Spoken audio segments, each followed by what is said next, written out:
Okay, Constable, spell your first and last name first of all. Tim, Holifield. Constable, Precinct 3. Correct, Montgomery County. And animal control.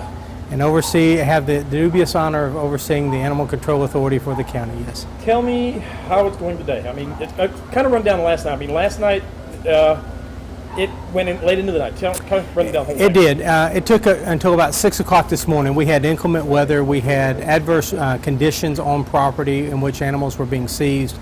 So it took an awful lot to get everything together. We were able to get the animals relocated to the undisclosed location where they're being evaluated by the veterinarian. So that's taken a substantial amount of time. Today, we started the process of the evaluation. The animals were given a good night's rest, they were given a clean kennel, and now the process is to enhance their ability for rehabilitation and to be able to accurately portray to the court the condition of the animals, and that requires a veterinary analysis of their condition, which includes skin, coat, nails, teeth, as well as weight and other tests. So the veterinarians are doing that. We were fortunate to have veterinarians from across the state who made themselves available. We had 2 today, volunteered from Texas A&M University School of Veterinary Medicine, as well as San Antonio, and then from the Houston Humane Society. So we have the vets here. They've been working this morning doing the evaluations, and our process now is to continue that evaluation process so that the information can be shared with the court for final disposition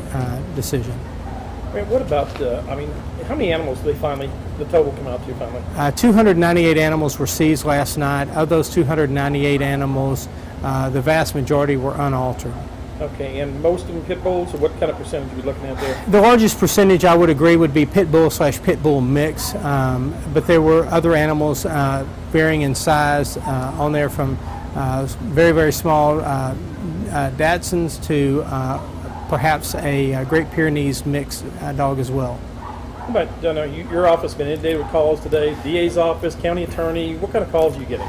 We're getting calls from across the nation. We're getting calls from as far away as New Jersey, where they're claiming that they sent their animal here believing it was a boarding facility, and they're wanting to recover it, many of which people had sent animals there as a last-ditch effort to save a breed that they felt stood a greater chance at survival through this rescue organization, only to find out that the animals have been seized because of deplorable conditions. What now, I mean, the people are calling in like that. What can they do? Is there anything they can do? Certainly. They have an opportunity to be present during the hearing. They have an opportunity to share information with the court so that the court can make a decision as to who has a superior right to possession.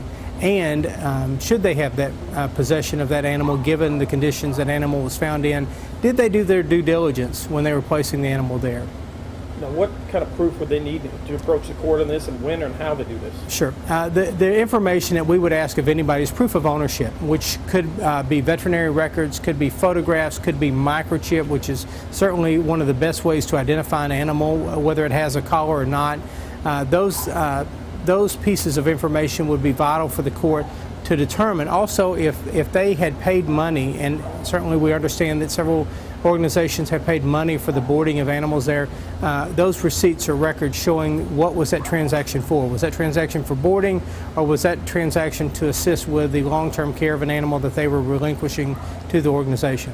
Now, what about, say you get some people out of New Jersey claiming this. Are they going to have to be down here to claim this, or how do they do something like that? We'll certainly make the information available to the judge. The judge will have the ultimate decision on what he wants to do when it comes to the disposition of the animal, but we will make the information available to the judge so that he can evaluate that and determine whether or not he believes that person or that organization should be reunited with the animal. And what about which judge? And we have a court date set yet? We do have a court date set. The hearing is at this point scheduled for 10:30 a.m. on Friday, July 20th at Justice of the Peace Precinct 2, Montgomery County.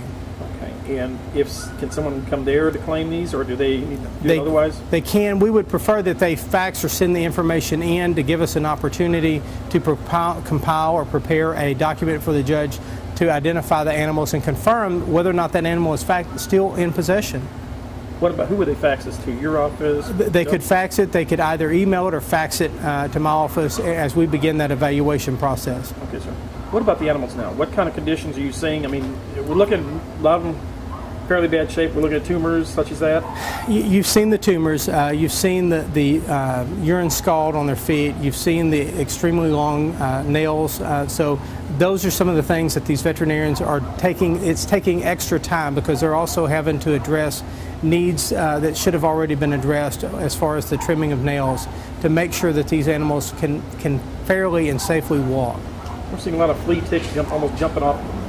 Yeah, it's unfortunate, but it is the reality that many times if they're not properly treated with a anti-flea treatment, then they are going to be infested with fleas, and that's unfortunate. The vets are providing that flea treatment as well.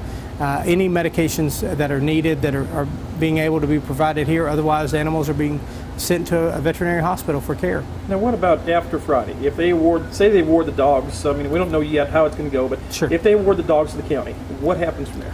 Well, first of all, we would ask the judge to award them to an organization that provided the best opportunity to save as many animals as possible. And realizing that awarding them to the county when the county doesn't have the facilities to house them today and having to house them at an undisclosed location is not suitable for long-term care.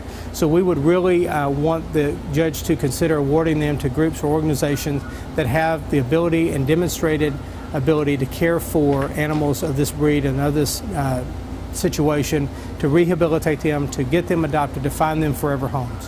What about now the woman? Have we identified her yet in the name of the rescue? No, we have not. Okay. All right. That's good. All right. Thanks, sir.